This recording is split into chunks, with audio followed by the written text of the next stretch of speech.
सत्य समाचार तटस्थ समाचार समाज बदल्ने हाम्रो अभियान। नमस्कार, यो हो टाइम समाचार। म वीरेन्द्र मन। सुरु गरौं 12 जनामा कोरोना संक्रमणको पुष्टि सम्बन्धी प्रसंगबाट। मंगलबार पछिल्लो 24 घण्टामा देशभर 12 जनामा कोरोनाबाट संक्रमित भएका छन्। स्वास्थ्य तथा जनसंख्या मन्त्रालयका विवरण अनुसार यस अवधिमा गरिएको 1150 जनाको परीक्षणमा 12 जना संक्रमित पाइएका हुन्। 15 जना संक्रमण मुक्त भएका छन्। मन्त्रालयका विवरण अनुसार हाल देशभर 572 जना कोरोनाका सक्रिय संक्रमित रहेका छन्। हाल कोरोना संक्रमित मुक्त हुने दर 98% भन्दा बढी रहेको छ। मधेसमा बस्ने मधेसी मूलका काठमाडौँमा बसोबास गर्ने थारू महिलाहरूले सामा चकेबा पर्व मनाएका छन्। थारू समाजको पहलमा थारू महिलाहरू काठमाडौँको माइती घरमा भेला भई सामा चकेबा मनाएका हुन्। पर्वमा सतभैया, हाथी, वृन्दावन, चुगला, सामा र चकेबाका माटाका आकृति दाजुभाइका हातबाट फुटाउने लगाई जोतिएको खेत वा निर्जन वनमा गाड्ने प्रचलन रहेका छन्। आफ्ना दाजुभाइको शौर्य बखान गर्दै गीत गाएर मनाइने यो पर्व दाजुभाइ दिदी बहिनी प्रति प्रेम र समर्पणको प्रतीक मानिने थारू महिलाहरूको भनाइ छ। दाजुभाइ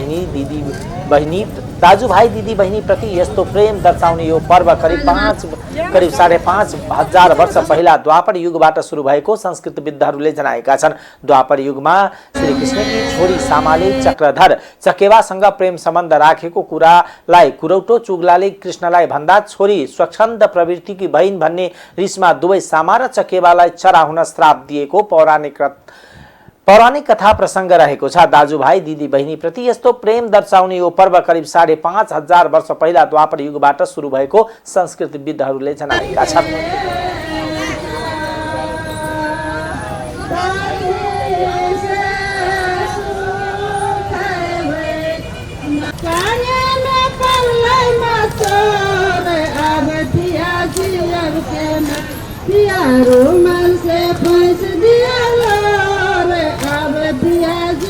पूर्णिमा जल प्रवाह गर्नुहुन्छ र भाइ बहिनीले यस्तो माया बसेको हुन्छ कि जुन भाइ बहिनीको लागि बहिनीलाई राजाले आफ्नो छोरीलाई चुग्ली लगाएको हुन्छ। जस्तो गाउँघरमा कुरा काट्छ त्यस्तै आफ्नो अरूले कुरा काटेर अनि छोरीलाई श्राप दिएको हुन्छ राजाले कृष्णप्रसादले। अनि छोरीलाई श्राप दिएपछि छोरी वनमा जान्छ अनि वनमा गएर चिरै बन्छ। अनि भाइ पनि बहिनी साम भन्दै वनमा जान्छ। अनि भाइ बहिनीको एकदम आघात प्रेम भएको हुनाले यो सामा चकेबा हामी तिहारको भाइटिकाको भोलिपल्टदेखि गाउँघरमा खेल्छ। तर यहाँ काठमाडौँमा अलिकति गाह्रो भएर हामी छठको भोलिपल्ट बनाउँछौँ र साँझमा राति डगरमा भनौँ रोडमा, यहाँ त रोडमै खेल्ने गरेका हुन्छौँ। भाइ बहिनीको यो आघात प्रेम भएको हुनाले यो सामा चकेबा। द्वापर युगमा श्रीकृष्णकी छोरी सामाले चक्रधर चकेबासँग प्रेम सम्बन्ध राखेको कुरा कृष्णलाई बताएपछि स्वच्छन्द प्रवृत्तिको दुवै सामा चकेबालाई चरा हुन श्राप दिएको पौराणिक प्रसंग रहेको छ। धनुषा र सिराहाको सिमाना छुट्याउने कमला नदीमा मंगलबार श्रद्धालुको घुइँचो लागेको थियो। कमला नदीमा स्नान गरेपछि तान्त्रिक विद्या सिद्ध हुने जनविश्वासका साथ गाउँ-गाउँबाट भूत मेला भर्न श्रद्धालुको घुइँचो लागेको थियो। पाप की जय, धर्म की जय, हाय भगवती काली, राघो बन्नी जस्ता आफ्ना इष्ट देवताको नाम फकाल्दै धामी झाँक्री, मृदङ्ग, मादल, झ्याली, ढोका, पिपी जस्ता बाजाको तालमा कमला नदीमा शपथ ग्रहण गर्न पुगेका छन्। कमला नदीको किनारमा प्रत्येक वर्ष कार्तिक पूर्णिमामा अनौठो भूत मेला लाग्ने गर्छ। धनुषा सहित सिराहा, सप्तरी, महोत्तरी, उदयपुर, सीमावर्ती भारतको मधुबनी, दरभंगा, समस्तीपुर, जयनगर लगायतका स्थानबाट ठूलो संख्यामा सर्वसाधारण स्नान गर्न आउने गर्छन्। कमला नदीमा स्नान गरेपछि धामी झाँक्री बन्न विश्वासका साथ देउता खेल्ने स्नानका लागि गाउँ-गाउँबाट मंगलबार बिहानदेखि कमला नदीको तटमा पुगेका छन्।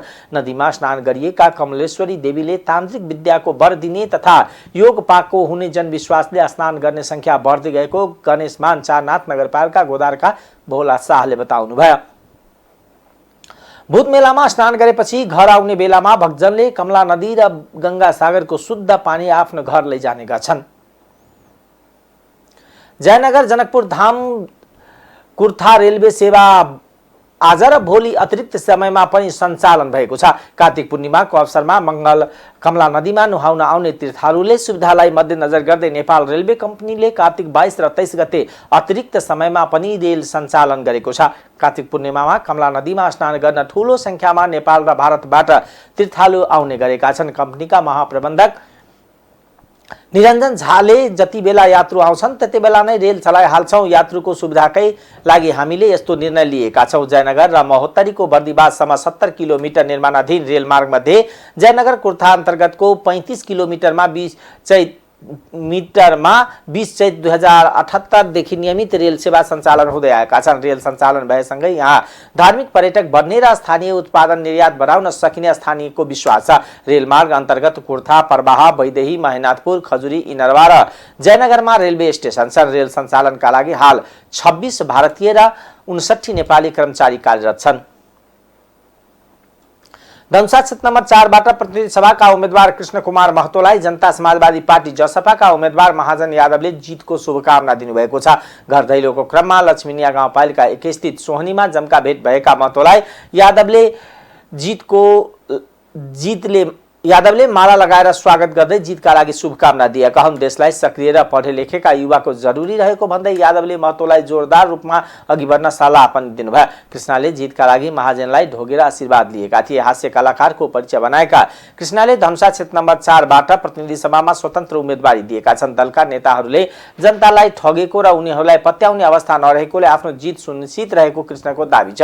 गरिब परिवारमा जन्मेर हुर्किएका कृष्णको पक्षमा युवाहरूले समेत स्वस्फूर्त रूपमा आफ्नै घरबाट खाएर प्रचार गरिरहेका छन्। कृष्ण यति बेला क्षेत्र नम्बर 4 दक्षिण भेगमा रिक्सा चढेर घर दैलो कार्यक्रम गरिरहेका छन्। सँगसँगै देश र जनताको समस्या र त्यसका समाधानका लागि कलाकारको समूहले निशुल्क रूपमा आउने सडक नाटक गरिरहेका छन्। मिथिला नगरपालिका र बटेश्वर गाउँपालिकामा राम्रो पकड र माहौल बनाएका कृष्णले सिद्धेश्वरनाथ नगरपालिका र लक्ष्मीनिया गाउँपालिका, मिथिला बिहारी नगरपालिका र जनकपुर धाम उपमहानगरपालिकामा पनि आफ्नो पक्षमा माहौल बनाउन दिन रात खटेका छन्। युवा पुस्तामाझ उनको क्रेज छ। कृष्णको उम्मेदवारीले यस क्षेत्रलाई सत्तारूढ गठबन्धनलाई पनि नेपाली कांग्रेसका सहमहामन्त्री र नेकपा एमालेका सचिव रघुवीर महासेठ झस्किएका छन्।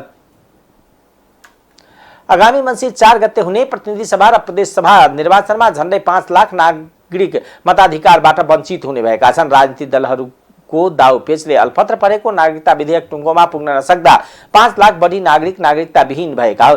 तीनै नागरिक अहिले मतदान प्रक्रियाबाट वञ्चित भएका छन्। निर्वाचन आयोगका अनुसार मङ्सिर 4 गतेको निर्वाचनमा मतदानका लागि योग्य मतदाताको संख्या 1,79,88,570 रहेको छ, जसमा महिला 88,47,579 जना, पुरुष 91,40,806 जना र अन्य 185 जना रहेका छन्। तर नेपाल नागरिकता ऐन 2063 अनुसार 2046 चैत मसान्तभित्र नेपालमा जन्मिएका नागरिकको सन्तान नागरिकताबाट वञ्चित भएका हुन्। तात्कालीन समयमा 2 वर्षभित्र संविधान सभाको चुनाव अघि नै यस्ता नागरिकले जन्मिएका आधारमा नागरिकता लिइसक्नुपर्ने सरकारले जारी गरेको आदेशअनुसार 1,90,726 जनाले जन्मको आधारमा नागरिकता लिएका थिए। दुर्भाग्यपूर्ण के हो भने नागरिकता सम्बन्धी ऐन जुन संसदले पारित गरेर पठायो ऐनलाई पनि प्रमाणीकरण नभएको कारणले अझसम्म पनि जन्मसिद्ध सन्तानले नागरिकता पाउन सकेका छैनन्। तर संविधानमा स्पष्ट रूपमा जन्मसिद्धका सन्तानहरूले वंशजको नागरिकता पाउने भन्ने व्यवस्था आएको छ। उहाँले यो व्यवस्था यथाशीघ्र कार्यान्वयन गरेर जन्मसिद्धको सन्तानहरूले जसको आमा पनि नेपाली र बाबु पनि नेपाली हो, जन्मका पनि नेपाली हो, उनीहरूलाई धेरै लामो समयसम्म नागरिकता विहीन बनाएर राख्नु पनि दुर्भाग्यपूर्ण अवस्था रहेको छ। त्यसले गर्दा नागरिकता प्रदान गर्ने अवस्था यथाशीघ्र कार्यान्वयन गर्नुपर्ने आवश्यकता रहेको छ।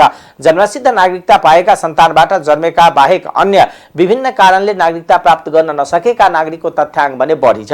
तिनै जन्मसिद्ध नागरिकता लिएका नागरिकका सन्तान अहिले नागरिकता विहीन भएका हुन्। नागरिकताको सम्बन्धमा लामो समयदेखि काम गर्दै आउनुभएका अधिवक्ता सबिन श्रेष्ठका अनुसार तत्कालीन समयमा सरकारद्वारा जारी भएको अल्पकालीन व्यवस्था अनुसार जन्मसिद्ध नागरिकता पाएका नागरिक सन्तान अहिले नागरिकता विहीन भएका हुन्। नेकपा माओवादी केन्द्रका अध्यक्ष पुष्पकमल दाहाल प्रचण्डले गठबन्धनले कर्णालीको विकासमा प्राथमिकता दिने बताउनु भएको छ।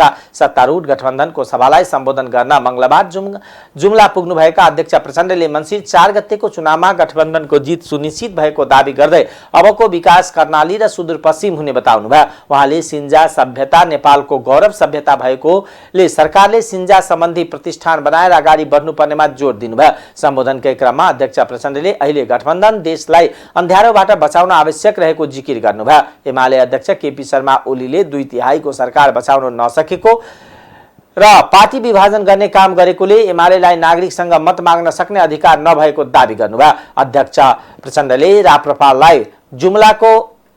राप्रपाबाट जुम्लाका प्रतिनिधि सभा सदस्य उम्मेदवार ज्ञानेन्द्र शाहीलाई व्यङ्ग गर्दै राजतन्त्रको प्रेत आत्माहरू जुम्लामा पनि चिआइरहेकोले सामन्तवादीहरूलाई नागरिकले शून्य बनाएर छाडिदिने जिकिर गर्नुभयो।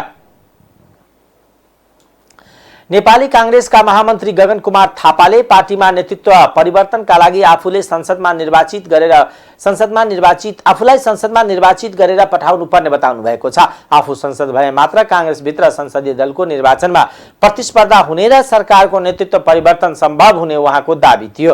पार्टीको काभ्रे काठमाडौँ सम्पर्क समन्वय समितिले मंगलबार आफ्नै निर्वाचन क्षेत्र काठमाडौँ 4 मा आयोजना गरेको भेटघाट कार्यक्रममा बोल्दै उहाँले आफूले निर्वाचन जितेरमा कांग्रेस मात्र संसदीय दलको निर्वाचन हुने र मतदाताले चाहे अनुसारको नेतृत्व परिवर्तन हुने पटक पटक दोहोर्याउनु भयो। त्यसका लागि काठमाडौँ क्षेत्र नम्बर 4 का अगुवाहरूले आफूलाई जिताउनका लागि बाँकी समय लागिदिनुपर्ने महामन्त्री थापाको अनुरोध थियो। महामन्त्री थापाले संसदीय व्यवस्थामा संसदमा जिते मात्र संसदीय दलमा निर्वाचन लड्न पाउने भएकोले त्यसका लागि आफूलाई निर्वाचित गराउन सबैले सहयोग गर्ने विश्वास व्यक्त गर्नुभयो। उहाँले आफूलाई संसदमा निर्वाचित गराएर पठाए 10 वर्षमा मुलुकको राजनीतिलाई पुरै सुधार गर्ने प्रतिबद्धता समेत व्यक्त गर्नुभयो। महामन्त्री थापाले अबको निर्वाचनपछि पनि मतदाताको प्रतिष्ठा राख्ने काम सांसदहरूले नगरे मुलुकमा संघीय लोकतान्त्रिक गणतन्त्र शासन व्यवस्था नै नरहने चेतावनी समेत दिनुभयो। जनप्रतिनिधिहरूले अब पनि मतदाताहरूमाथि निर्वाचनमा गरेका वाचा अनुसार काम नगरे उनीहरूले फेरि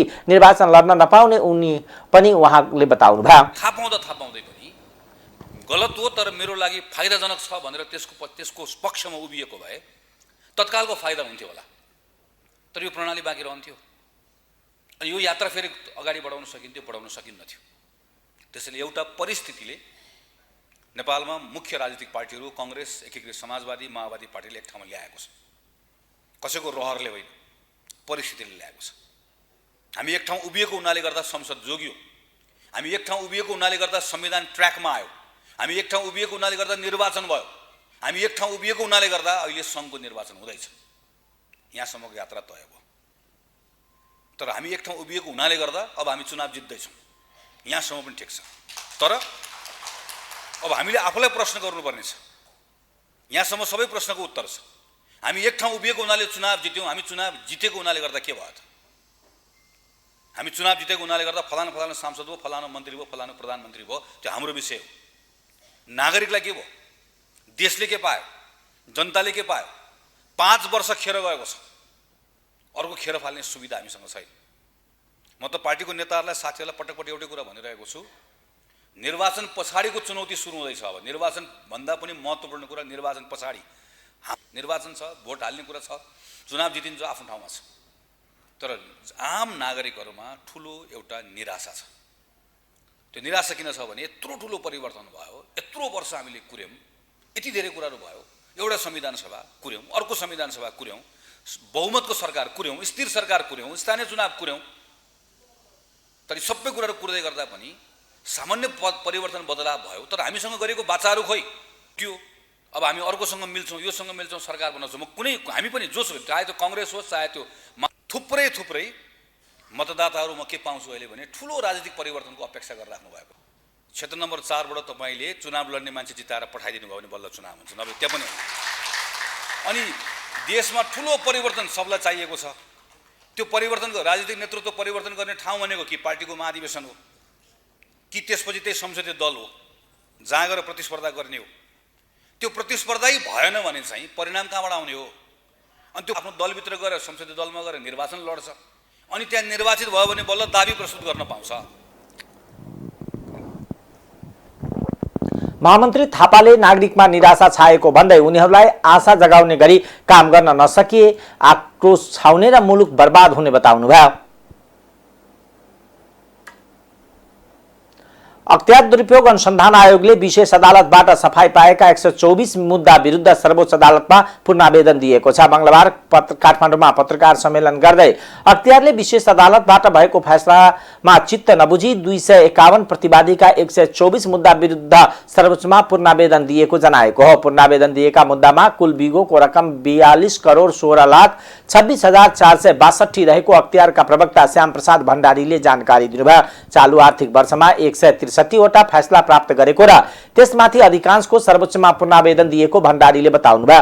पुनरावेदन दिएका मध्ये सबैभन्दा बढी घुस रिश्वत मुद्दाको संख्या 112 रहेको छ। त्यस्तै अन्य मुद्दामा सामाजिक सुरक्षा भत्ता हिनामिना, राजस्व चुहावट, गैर कानुनी सम्पत्ति आर्जन लगायतका छन्। अख्तियारका प्रवक्ता भण्डारीले आयोगको सफलता घट्नुमा आयोगको अनुसन्धानको कमजोरी नभएको बताउनुभयो। सप्रमाण हुँदा पनि विशेष अदालतबाट उपयुक्त फैसला नभएपछि कानुनले नै दिएको सुविधा उपभोग गरेर कानुन बमोजिम नै सर्वोच्चमा पुनरावेदन दिएको उहाँको भनाइ छ। उहाँले भ्रष्टाचारको मुद्दामा गम्भीर तवरले अनुसन्धान गरेर सप्रमाण कसुर स्थापित गर्ने काममा सफल नहुँदा गलत नजिर बस्ने भएकोले पुनरावेदनमा जानु परेको भण्डारीले बताउनुभयो। 57 वटा मात्रै हामीले सफलता प्राप्त गरेको र त्यो चाहिँ करिब तपाईको चाहिँ 38.51% रहेको थियो र अहिले चालु आवमा हामीले साउनदेखि यतासम्म जम्मा तपाईको 163 वटा फैसलाहरू हामीले प्राप्त गर्यौं। त्यसमध्ये हामी 122 वटामा हिजो एउटा मुद्दा दर्ता भयो तपाईको यो खाद्य प्रविधि तथा गुण नियन्त्रण विभागको विरुद्ध जुन मोबाइल भ्यानको थियो, हिजो पनि हामीले त्यसको चाहिँ भनौं न सर्वोच्च अदालतमा पुनरावेदन दर्ता गर्यौं। त्यो लगायत 122 वटा मुद्दाहरू लगायतका कुराहरूले हामीले यहाँहरूलाई यो यसको आजको कार्यक्रमको मूल उद्देश्य भनेको के भन्देखि जति पनि हामीले अनुसन्धान गरेर अभियोजन गर्छौं विशेष अदालतमा र विशेष अदालतले अब विभिन्न कारण आफ्ना आधार कारणहरू देखाएर जुन फैसलाहरू गरेको अवस्था छ त्यसमा जुन असफलता दर अहिलेको हिसाबमा हेर्ने हो भने अलिकति अत्यन्तै घटेको छ र त्यसमा मेजर गरेर स्टिङ अपरेसनको कुराहरूलाई आधार लिएको छ। त्यसमा सर्वोच्च अदालतको गइसकेको अवस्था छैन, निर्णय हुन बाँकी छ। त्यो फैसला प्राप्त गरेर गइरहेको छ। त्यो छ यो चाहिँ यही खाद्य प्रविधि गुण नियन्त्रण विभागको मोबाइल भ्यानको मुद्दा गरेर जम्मा 122 वटा 124 मा 2 वटा गत वर्षको र 122 वटा मुद्दाहरू यसमा छन्। जेनरली हामीले बुझिरहेको कुराहरू आयोगको सफलता दर घट्नुमा आयोगले राम्रै अनुसन्धान गरेर अभियोजन गरेन कि भन्ने खालको एउटा आरोप अथवा हामीले जुन बुझिरहेका छौं। तर यसमा यहाँहरूले देखिहाल्नुभयो अहिले हामीले माग दाबी लिएका कुराहरू र विशेष अदालतबाट भएका फैसलाहरू र हामीले पुनरावेदन गर्दा जिकिर लिएका कुराहरू सप्रमाण हामीले चाहिँ भएका कुराहरूलाई यो विश्लेषण गर्नुपर्ने यो लगायतका कुराहरू 12 वटा भिन्न खालका र तपाईका 110 वटा यो चाहिँ संवैधानिक अभिभारा पूरा गर्ने क्रममा यो कुरालाई अलिकति हामीले अब पुनरावेदन जाने र तपाईहरु एउटा मिडिया कर्मीहरु सबैलाई एउटा आम कस्तो गुनासो हो भने आयोगकै अनुसन्धान फितलो भारत। प्रवक्ता भण्डारीले मुद्दाको असफलताको दर बढ्दै जानुमा आयोगको कमजोरी नभएको दाबी गर्नुभयो। उहाँले आयोगमा मुद्दा परेका विषयमा अहिले पनि आयोग आन्तरिक रूपमा छानबिनमा केन्द्रित भएको जिकिर गर्नुभयो। अब आर्थिक समाचार।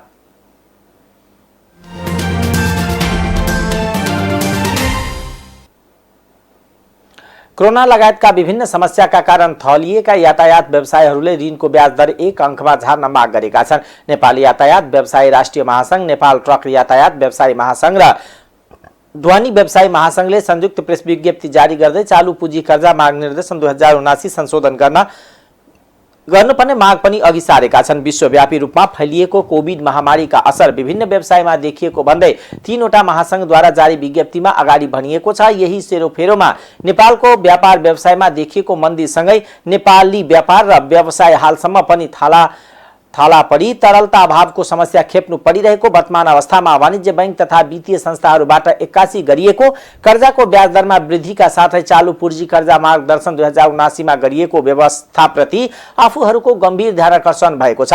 नेपालको सार्वजनिक तथा मालवाहक यातायात र ढुवानी व्यवसायमा यथेष्ट योगदान दिँदै आएको तीनवटै महासंघहरूले नेपालको अर्थतन्त्रमा आन्तरिक र बाह्य कारणले बहुआयामी प्रभाव परिरहेको तथ्यलाई मनन गर्दै तरलता व्यवस्थापन र ब्याज दर स्थायित्व र मूल्य स्थिरताका लागि नेपाल राष्ट्र बैंकले विशेष पहल गर्नुपर्ने माग पनि विज्ञप्ति मार्फत अघि सारेका छन्। तरलता अभावका कारण उद्योग व्यापार व्यवसायको मन्दीले यातायात व्यवसायलाई राहत सुविधा दिएर व्यवस्थापन गर्नुपर्ने अवस्थामा झनै आहत पुग्ने गरी एकपक्षीय ढंगले बैंक तथा वित्तीय संस्थाहरूबाट अनुचित रूपमा गरिएको ब्याज दर वृद्धि गरेर कर्जा नीति संशोधन गर्न माग सार्वजनिक यातायात मालवाहक यातायात र ढुवानी व्यवसायहरू पीडित हुनुपर्ने अवस्था आएको ढुवानी व्यवसाय संघका महासचिव राजेन्द्र विक्रम बानियाले बताउनुभयो।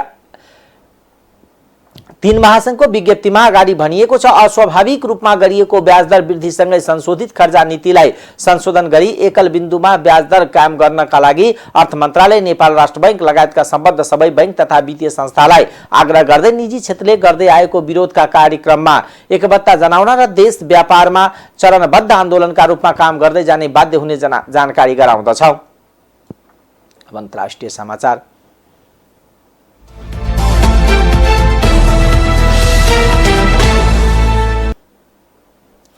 विश्वव्यापी तापक्रम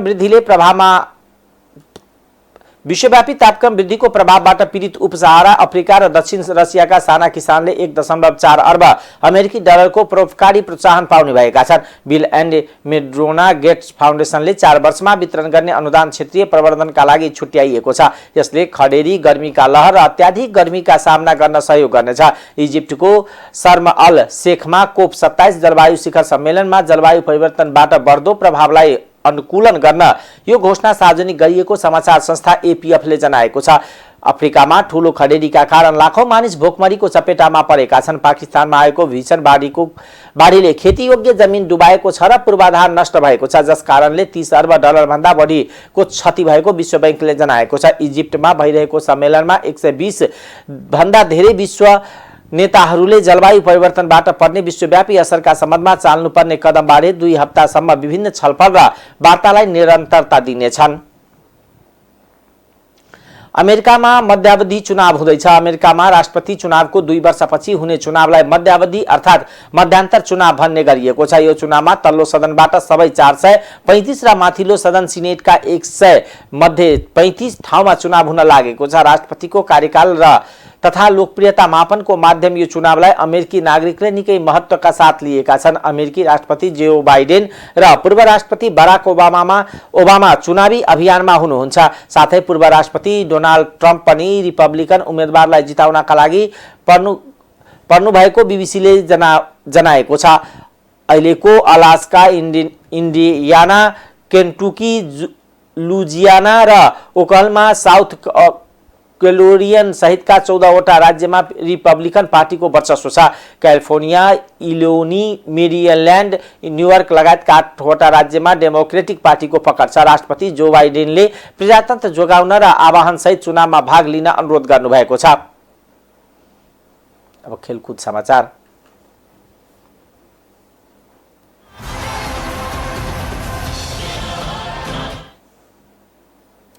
काठमाडौँमा जारी पीएम कप 1 दिवसीय क्रिकेट प्रतियोगितामा नेपाल पुलिस क्लबले मध्य प्रदेशमाथि शानदार जित हात पारेको छ। त्रिवी क्रिकेट मैदानमा मंगलबार भएको समूह बी अन्तर्गतको अन्तिम खेलमा पुलिसले मधेसलाई 191 रनले पराजित गरेको। यससँगै सबै 4 खेलमा जित हात पारेको पुलिस समूह विजेताको रूपमा सेमिफाइनलमा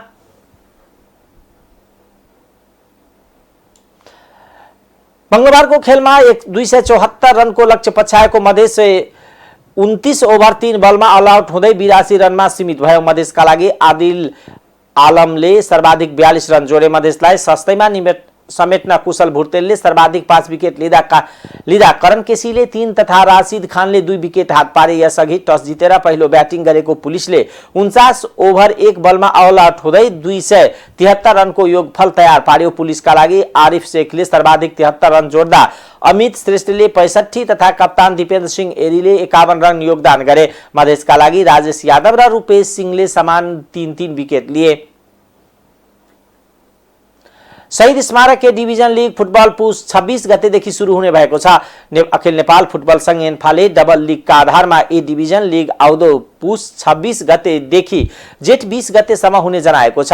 हिजो भएको छलफलमा पुस 26 देखि लिग सुरु गर्न क्लबहरू सहमत भएको एन्फाले जनाएको छ। त्यस्तै एन्फाले क्लबलाई उपलब्ध गराउँदै आएको तयारी खर्चमा 10 लाख रुपियाँ ले वृद्धि गरेको छ। एन्फाले अब लिगको तयारीका लागि ए डिभिजन हरेक क्लबलाई 32,50,000 रुपियाँ उपलब्ध गराउनेछ।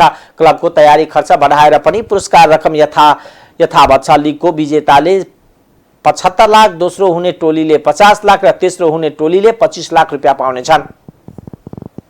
टाइम्स समाचार अहिलेको लागि यति नै। हेर्दै गर्नुहोला टाइम्स टेलिभिजन। नमस्कार।